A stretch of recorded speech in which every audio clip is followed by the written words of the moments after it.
हम बेसिक चीजें पढ़ के यूसीडी एग्जाम नहीं निकाल सकते हैं, बहुत प्रॉब्लम होगी।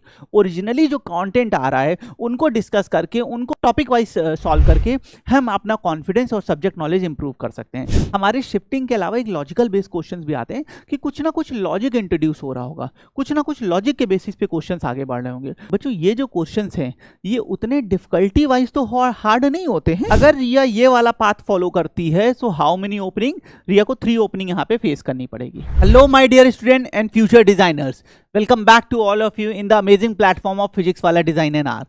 दोस्तों आज हम लोग एक बहुत इंपॉर्टेंट टॉपिक की तरफ आगे बढ़ रहे हैं यूसीड के कंटेंट में।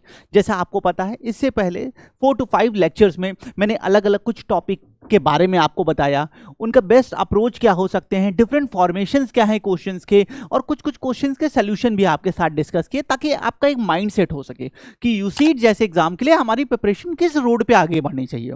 हम बेसिक चीजें पढ़ के यूसीड एग्जाम नहीं निकाल सकते हैं, बहुत प्रॉब्लम होगी। ओरिजिनली जो कंटेंट आ रहा है उनको डिस्कस करके, उनको टॉपिक वाइज सॉल्व करके हम अपना कॉन्फिडेंस और सब्जेक्ट नॉलेज इंप्रूव कर सकते हैं। सो इसी सीरीज में आज मैं आगे बढ़ता हूं लेक्चर नंबर 6 की तरफ, जिसमें हम करने जा रहे हैं डायग्राम बेस्ड पजल। दोस्तों जब मैंने यूसीड का सिलेबस आपके साथ डिस्कस किया था तो मैंने एक बात बोली थी, यहाँ पे 3 टाइप की पजल्स आती हैं। पहली पजल हमारी डायग्राम बेस्ड पजल है, दूसरी हमारी स्टेटमेंट बेस्ड पजल है, और तीसरी है लॉजिकल बेस्ड पजल। कॉम्बिनेशंस पे भी बनते हैं पर ये मेजर 3 टाइप हैं जिन पे क्वेश्चंस फ्रेम हो रहे होते हैं। तो इसी सीरीज में आज मैं आपके साथ diagram based puzzle topic solve करने जा रहा हूं। पहले हम टॉपिक के बारे में देखेंगे, डिफिकल्टी के बारे में देखेंगे, टाइप्स ऑफ क्वेश्चंस के बारे में देखेंगे, बाद में हम कुछ क्वेश्चंस के सॉल्यूशन भी डिस्कस करेंगे कि क्या बेस्ट अप्रोच हो सकता है इन क्वेश्चंस के लिए। चलिए दोस्तों बिना टाइम को वेस्ट किए इस बहुत बेहतरीन से टॉपिक को स्टार्ट करता हूं। अगर आप यूसीड की प्रिपरेशन कर रहे हैं या आपका कोई फ्रेंड या नॉन यूसीड की प्रिपरेशन कर रहा है तो उसके साथ ये वीडियो जरूर दोस्तों शेयर करिएगा, क्योंकि उसका बेनिफिट होगा 100%। उस बच्चे को कुछ नई लर्निंग यहाँ पे होने वाली है। चलिए स्टार्ट करते हैं समर वाईटी सीरीज में अपने नेक्स्ट लेक्चर की तरफ अबाउट डायग्राम बेस्ड क्वेश्चन। पहले टॉपिक के बारे में देख लेते हैं। जैसे मैंने बताया इंपॉर्टेंट है बेटा, 3 to 4 क्वेश्चन तक का वेटेज है इस टॉपिक का।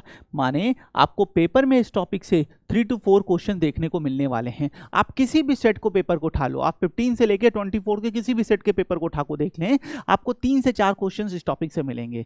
डायग्राम एक पजल होती है जो डायग्राम में फ्रेम कर दी जाती है, ठीक है, ना कि स्टेटमेंट के फॉर्म में। आगे देखिए, मैं ये चीज़ हमेशा बच्चों मेंशन करता हूँ, मेरा एम ये होता है कि आप इस चीज़ को मिनिमम मान के जरूर परस्यू करें, और ये मैंने अपने एक्सपीरियंस और बच्चों के फीडबैक के बेसिस पे प्रिपेयर करता हूँ।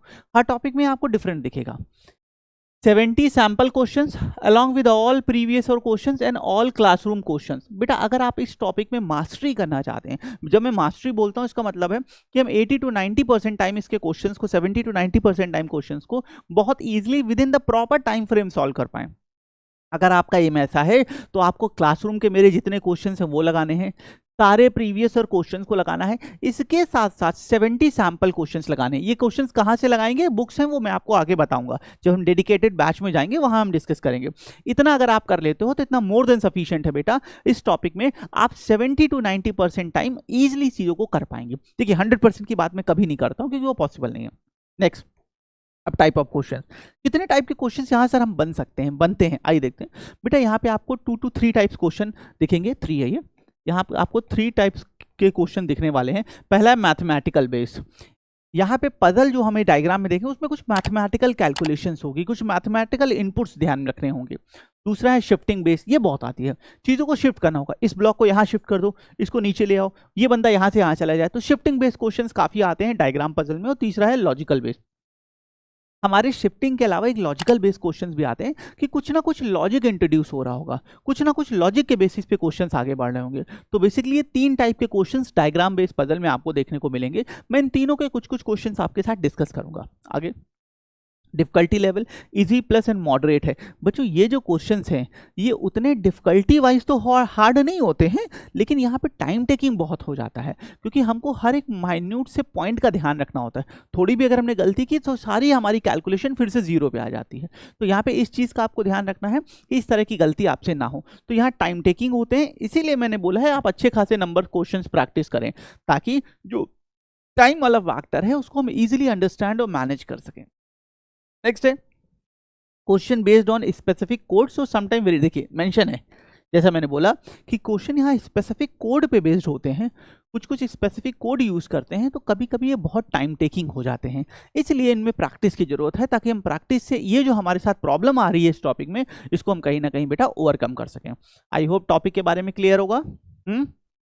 फिर से बता दूं, 3 to 4 क्वेश्चंस मिलेंगे, 70 क्वेश्चंस करना है along with PY Qs and all this classroom question. 3 types के क्वेश्चंस मिलते हैं, तीनों मैंने आपको बताया, तीनों के मैं क्वेश्चंस अभी आपके साथ डिस्कस करूंगा। Difficulty level easy plus and moderate है, और क्वेश्चंस टाइम टेकिंग होते हैं, इसलिए प्रैक्टिस नीडेड है। ठीक है, आगे बढ़ते हैं फ्रेंड्स। अब सीधे क्वेश्चंस की तरफ आते हैं। जैसे मैंने बताया, अब मैं आपको कुछ क्वेश्चंस आपके सामने करके दिखा रहा हूं, ताकि आप समझ सकें कैसे क्वेश्चन। देखिए, ये लॉजिक बेस्ड टॉपिक हैं, ये रीजनिंग के हैं, तो इनमें कोई फॉर्मूला या इंडिविजुअल कॉन्सेप्ट नहीं होता। क्वेश्चंस को देख के किस कैटेगरी का क्वेश्चन, सर ने 3 कैटेगरी बताई, उनमें से किस कैटेगरी का क्वेश्चन है, उसमें कैसे आगे बढ़े, ये हमें समझना होता है, जो मैं अब आपको इन क्वेश्चंस में बताने जा रहा हूँ। मैं बहुत आराम से इन क्वेश्चंस को समझाऊंगा। मेरा मेजर एम यहाँ ये नहीं है कि मैं आपको इनके सोल्यूशंस बता दूं, मेरा मेजर एम ये है कि ये किस तरीके से इन क्वेश्चंस को अप्रोच करते हैं, बेस्ट वे क्या होना चाहिए, वो मैं आपके साथ यहाँ डिस्कस कर सकूँ। तो जरा देखिएगा, क्वेश्चन नंबर 1 यूसी 2018 का क्वेश्चन है, क्वेश्चन नंबर 15 अब आपके साथ सोल्यूशन डिस्कस करने जा रहा हूँ। देखिएगा, हाँ, बहुत बड़ा सा क्वेश्चन है, मैं एक बार आपको पढ़ के बता दे रहा हूँ, फिर आपको मैं इसका पूरा जो बेसिक चीज समझनी चाहिए वो आपके साथ डिस्कस करूंगा। The figure show below the layout plan of a conservative landy village which consist of cluster of house. एक भाई कोई गांव है, इसमें बहुत सारे घर हैं, ठीक है, back line represent wall and, अच्छा अब ये सारी देखिए बैक लाइन जो है ये वॉल रिप्रेजेंट कर रही है, ठीक है, either windows or door. Okay, also mark the house of Ria who live with her family. बेटा ये रिया का घर है, सबसे पहले यहाँ पे नोटिस करें, ये रिया का घर है, ये अपने परिवार फैमिली के साथ, अपने फैमिली के साथ यहाँ रहती है, ठीक है।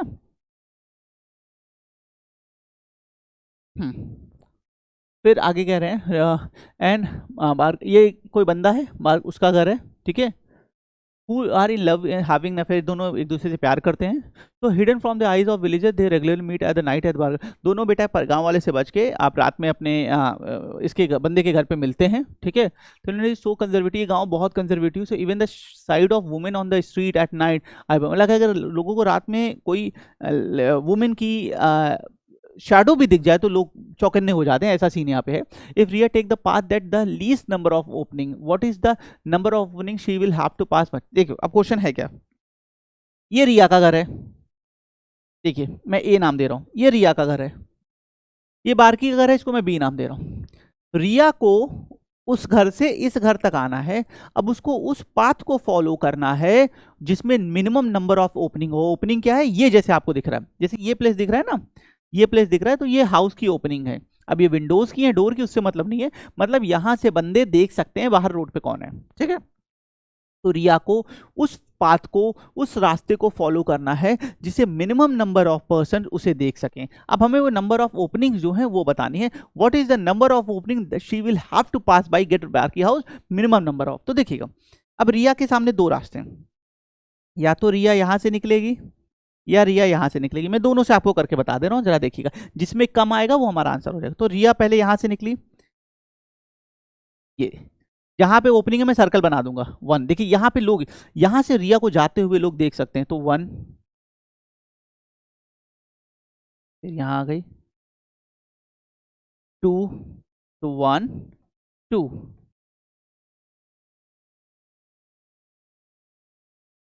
3 इंटर। तो अगर रिया ये वाला पाथ फॉलो करती है, so how many opening, Riya को 3 ओपनिंग यहाँ पे फेस करनी पड़ेगी। अब मैं दूसरी, एक और था, इस साइड से भी तो निकल सकती है, इसको भी देख रहा हूं, इस वाली की ओपनिंग को देखिएगा, रिया यहां से निकली 1 2, नहीं नहीं यहाँ पे तो ज्यादा आ रहा है, यहाँ पे ज्यादा, इस पे 3 यहीं पे आ जाएगा, तो ये पाथ तो मेरे लिए वेस्ट हो रहा है, ये पाथ सही नहीं है। ओके,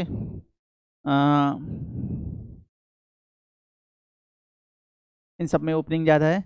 एक ये हो सकता है कि रिया यहाँ से निकल के 1, भाई एक यहाँ पे आ जाएगा 1 2 3, सेम है सेम है, इस पाथ से भी सेम आएगा बेटा। देखो अगर रिया यहाँ से निकल के ऐसे जाती है तो देखो पहली ओपनिंग यहाँ 1 आ जाएगी, then we have 2, then we have 3, same, तो दोनों से सेम है, तो मिनिमम कितना आ जाएगा 3। तो मतलब रिया चाहे इस वाले एंट्रेंस से निकल के ऐसे जा रही है बेटा, ये यहाँ से निकल के यहाँ, मतलब बेसिकली ये दोनों सेम ही हो जा रहे हैं, सिर्फ ये यहाँ पे ये एक एंट्रेंस है, ये एंट्रेंस कॉमन अलग अलग हो जाएगा, अदरवाइज पूरा पाथ कॉमन हो रहा है। सो रिया कितने मिनिमम ओपनिंग्स को फॉलो करते हुए आगे बढ़ेगी? 3। हमारा आंसर 3 है। अब और भी पाथ हो सकते हैं, जैसे मैं यहाँ से ला रहा था तो काफी ज्यादा ओपनिंग आ जा रही थी, तो वो तो मेरे लिए वेस्ट है, मुझे तो मिनिमम बताना है ना।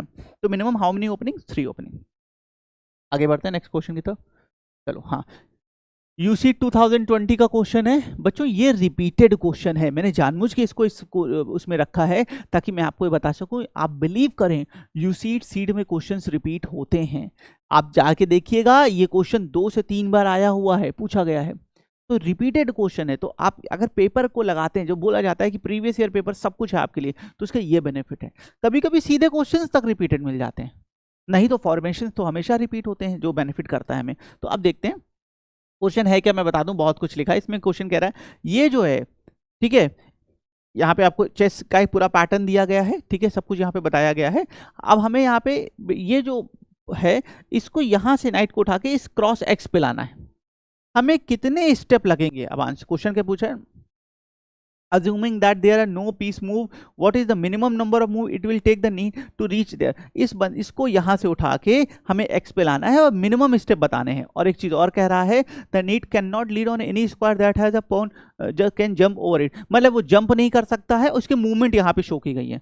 बताया गया है बेटा कि यहाँ से उठा के इसको यहाँ लाना है, मिनिमम स्टेप बताने हैं, उसकी जो मूवमेंट है वो कुछ ऐसी है, कभी भी मूवमेंट लेगा 1 2 3 1 2 2.5 1 2 2.5। अगर आप देखिए ये ऑल द कॉर्नर्स मूव कर सकता है, लेकिन इसकी जो मूवमेंट होगी वो 2.5 स्टेप की होगी, first step, second step, last step 2.5, ठीक है। तो इस तरीके से इसकी मूवमेंट है, हमें मिनिमम नंबर ऑफ स्टेप्स बताने जिससे पहुंचेगा। तो चलिए अब स्टार्ट करते हैं। 1 2 सर्कल, जहां पे मैं सर्कल बना रहा हूं, कलर बदल देता हूं ताकि आपको थोड़ा सा सेम कलर हो रहा है रेड। बच्चों जहां पे मैं सर्कल बना रहा हूं, इसका मतलब वो स्टेप पे रुका है। सो 1 2 सर्कल, ठीक। आगे बढ़ते हैं, नेक्स्ट। ये हो गया। अगला 1 2 सर्कल, ठीक है, 1 2 सर्कल। यहाँ आ गया आगे 1 2 सर्कल, 1 2 सर्कल। फिर आगे देखते हैं 1 2 सर्कल, 1 2 सर्कल, यहाँ आ गया। नेक्स्ट 1 2 सर्कल, 1 2 सर्कल, यहाँ आ गया। फिर 1 2 सर्कल, देखिए पहुंच गया। तो जो सर्कल्स हैं इतने स्टेप लगे हैं, ठीक है। तो कितने स्टेप लगे? 1 2 3 4 5 6 स्टेप में वो पहुंच गया, 6 स्टेप में वो पहुंच गया। फिर से बता रहा हूं, तो आपको फिर से एक बार बता रहा हूं, देखिएगा। सबसे पहले यहां से चला, यहाँ पे आके रुका, पहला। फिर यहाँ से चल के यहाँ पे आके रुका, दूसरा। फिर यहाँ से चल के यहाँ रुका, तीसरा।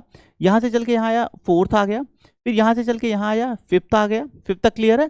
फिफ्थ के बाद अगले स्टेप में 6 स्टेप में वो पहुंच गया। तो हमसे पूछा था what is the minimum number of moves, तो कितने मूव्स उसे लगे हैं 6th मूव पे to need to reach the rear. तो 6th मूव पे, जब हम 6th मूव पे वहां पहुंच रहे थे, तो बेटा वो जो नीड था, वो जो घोड़ा था, वो अपने एक्स पॉइंट पे पहुंच गया। सो how many steps needed? 6 step needed.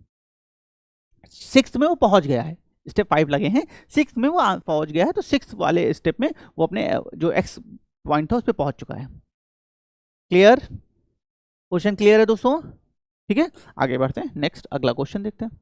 हाँ, यूसी 2022 का क्वेश्चन है, आइए समझते हैं। क्वेश्चन क्या कह रहा है, टोन बिलो आर 3 ट्यूब्स। देखिए शिफ्टिंग, मैंने बताया ना शिफ्टिंग के क्वेश्चन बहुत आते हैं, ऐसे भर भर के आते हैं। Tone below are tubes PQR, बेटा PQR ट्यूब्स हैं, कलर्ड मार्बल्स हैं। Each cube can hold a maximum 5, इनमें एक में मैक्सिमम 5 मार्बल्स आ सकते हैं, इससे ज्यादा नहीं आ सकते हैं, ठीक है।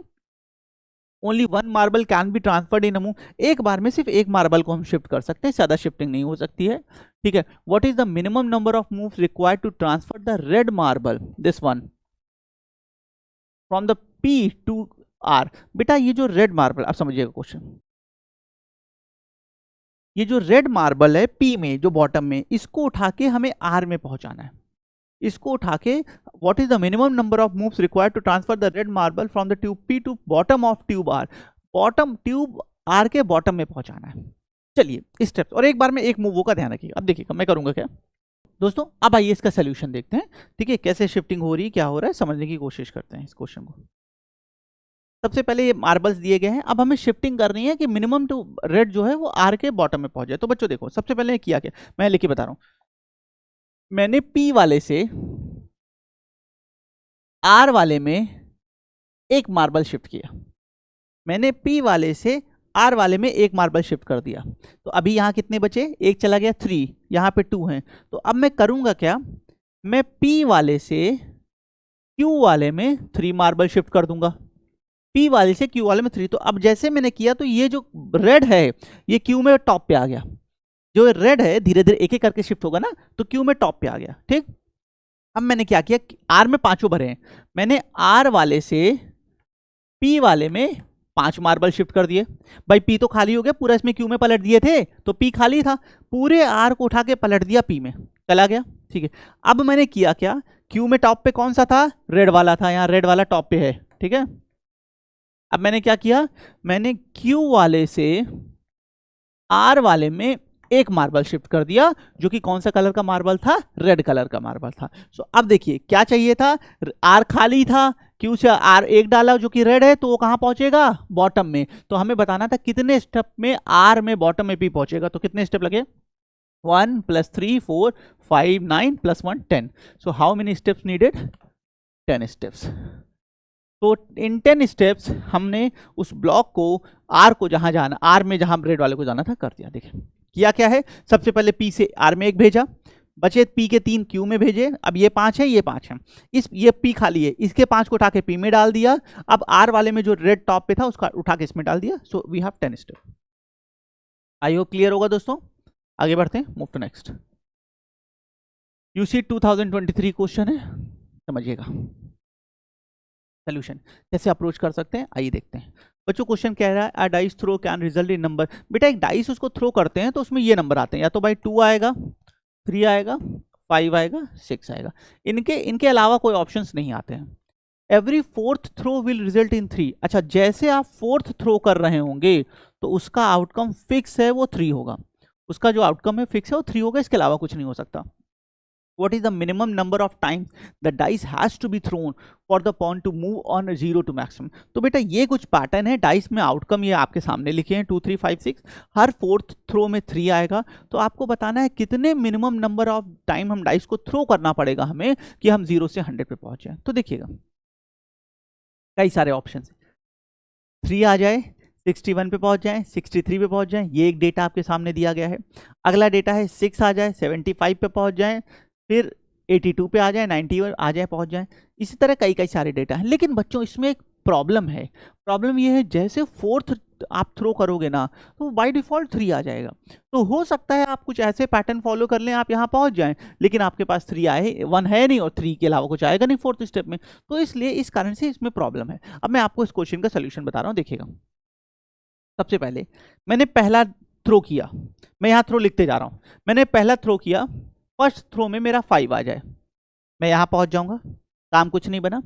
सेकेंड थ्रो किया, सेकेंड थ्रो में 6 आ जाए, जैसे सेकेंड थ्रो में 6 आ जाएगा हम इससे चढ़ के यहाँ पे आ जाएंगे, मैं सर्कल बना रहा हूँ, आप जहाँ पहुँच जाओगे, ठीक।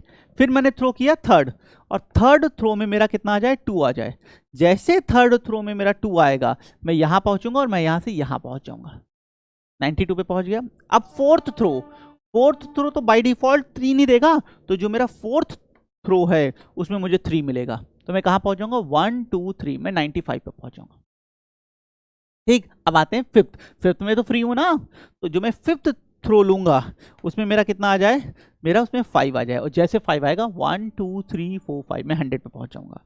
तो हमें कितने स्टेप्स लगे, ये हटा देता हूं, कंफ्यूज होंगे आप। तो बच्चों हमें कितने स्टेप लगे, 1 2 3 4 5।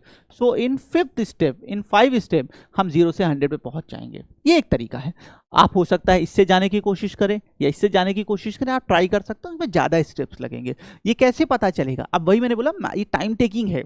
देखिए मैथमेटिकल बेस्ड कैलकुलेशन है, लेकिन ये टाइम टेकिंग है। ये पता कैसे चलेगा, जब आप इसके स्टेप निकालेंगे तो देखिए, कुछ में तो आप फंस रहे होंगे, कुछ में तो आप 100 पे जा ही नहीं पाएंगे, लेकिन कुछ में आप 100 पे जा पा रहे होंगे, लेकिन आपको स्टेप ज़्यादा लग रहे होंगे। तो इसीलिए ये सेगमेंट मैंने बोला टाइम टेकिंग है, आपको प्रैक्टिस की नीड है, आप प्रैक्टिस करिएगा तभी आप इसमें मास्टरी कर सकते हैं। ठीक है, आगे बढ़ता हूं दोस्तों।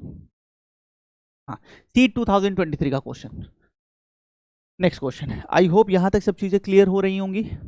ओके, चलिए आगे बढ़ते हैं, देखते हैं कैसे करते हैं इस क्वेश्चन को, बता रहा हूं।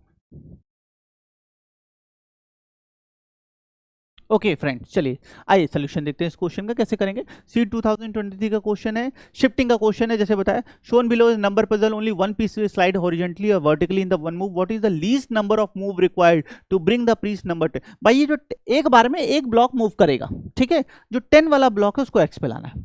एक बार में एक ब्लॉक मूव करेगा, जो 10 वाला ब्लॉक है उसको एक्स पे लाना है। कैसे करेंगे देखिएगा बच्चों, सोल्यूशन देखिएगा कितने स्टेप्स लगेंगे। तो ऐसे करते हैं, तो देखो सबसे पहले शिफ्टिंग स्टार्ट करते हैं और मुझे 10 को लाना है एक्स पे। क्या क्या हो सकता है, मैं एक एक ब्लॉक बना के दिखा रहा हूँ, लिखते जा रहा हूँ। मैं 9 वाले को इधर शिफ्ट कर दूँ, कर सकता हूँ, ठीक है। तो मैंने क्या किया है, 9 को रिप्लेस किया है एक्स की जगह, एक पहला स्टेप में, फर्स्ट स्टेप पे ये किया है, ठीक। अगले में 4 को मैं 9 की जगह ले जाऊँ, 9 वाला फ्री हो गया ना, 9 तो शिफ्ट हो गया। तो मैंने किया क्या है, सेकेंड स्टेप में 4 वाले को 9 के प्लेस पे ले गया हूँ। अब 4 वाला प्लेस फ्री हो गया तो 7 को उठा के ले जाऊं। तो थर्ड स्टेप में मैंने किया क्या है, 7th वाले को 4 के प्लेस पे मैं ले गया, ठीक है। अब ये 7th वाला फ्री हो गया तो 10 को लाऊंगा। तो फोर्थ स्टेप में मैंने 10th को प्लेस किया है 7th वाले की जगह। Clear, clear. अब मेरा ये 10 वाला प्लेस फ्री है, जो मेरा 10 वाला प्लेस है ये फ्री हो चुका है। यहां तक क्लियर है। मैंने किया क्या है, इसको इधर शिफ्ट किया, इसको इधर शिफ्ट किया, इसको इधर शिफ्ट किया, इसको इधर शिफ्ट किया। अब ये 10 वाला फ्री है। अब मैं आगे क्या करूंगा, मैं 5th स्टेप में 8th वाले को 10th की जगह शिफ्ट कर दूंगा। जो 8th वाला है वो हमारा 10th की जगह शिफ्ट हो जाएगा, ठीक है। अब अगले में क्या किया है मैंने, फिर मैं इधर लिख रहा हूं, देखिएगा यहां लिख रहा हूं। 6th स्टेप में 8th वाला फ्री है ना, तो मैंने 5 वाले को 8th के प्लेस पे शिफ्ट किया, 5 वाले को उठा के 8th के प्लेस पे शिफ्ट कर दिया, ठीक है, क्लियर है। अब 5 वाला ब्लॉक फ्री हो गया। तो 7th स्टेप में मैंने 10 जो कि यहां था, अब यहां पे 10 है, मैं लिख रहा हूं यहां पे 10 है, इसको इधर, तो 10th वाले को मैंने 5 के प्लेस पे शिफ्ट कर दिया। तो अब यहां पे इस समय इस कंडीशन क्या है, ये यहां पे 10 हो गया, ये 10 नंबर यहां पे है। क्लियर है, यहां तक क्लियर है, ठीक है। अब पोजीशन क्या है, यहां पे 12 है, यहां पे 10 है, ये 9 है, और ये पोजीशन हमारी बन चुकी है यहां तक, ठीक है। ओके, जो आगे क्या करते हैं देखिएगा, क्योंकि 10th को हमने यहां से फ्री किया तो ये फ्री है। तो अभी ये 7th वाला जो जहां पे 10 था ये प्लेस फ्री है, तो होगा क्या, 7th को वापस लाएंगे। तो अब मैं अगले 8th स्टेप में मैं क्या कर रहा हूं, ये जहां पे 10 था, 10 को तो यहां ले गए थे, तो ये प्लेस फ्री है, तो 7th को वापस ले आएंगे इस प्लेस पे। 4th को वापस ले आएंगे 9th स्टेप में अपने प्लेस पे। 9th को वापस ले आएंगे 9th स्टेप में अपने प्लेस पे। मतलब एक मिनट बच्चों, एक मिनट, ये 9th स्टेप में रिवर्स चल रहा है, मतलब ये प्लेस तो हमारा खाली हो गया ना, 10 इधर शिफ्ट हो गया। तो यहां से क्या किया, 7th को वापस लिया, ये खाली हुआ, यहाँ 4th को वापस लिया, ये खाली हुआ, यहाँ 9th को वापस लिया। तो 9th स्टेप में 4th यहाँ आ गया। अब मेरे पास बचा क्या है, यहाँ पे देखिएगा। अब मैं 10th स्टेप में क्या करने जा रहा हूँ, 10th स्टेप में हमारे पास यहाँ पे 10 है, यहाँ 12 है, ये प्लेस हमारा यहाँ पे 9 था, ठीक है। अब हमने किया क्या है, इसके बाद 10th स्टेप में देखिएगा, 9th स्टेप तक क्लियर है आपको, मैं अभी एक बार दोबारा समअप कर दूंगा इस पूरे क्वेश्चन को। 9th स्टेप तक क्लियर है, उसके बाद हम बच्चों एक मिनट,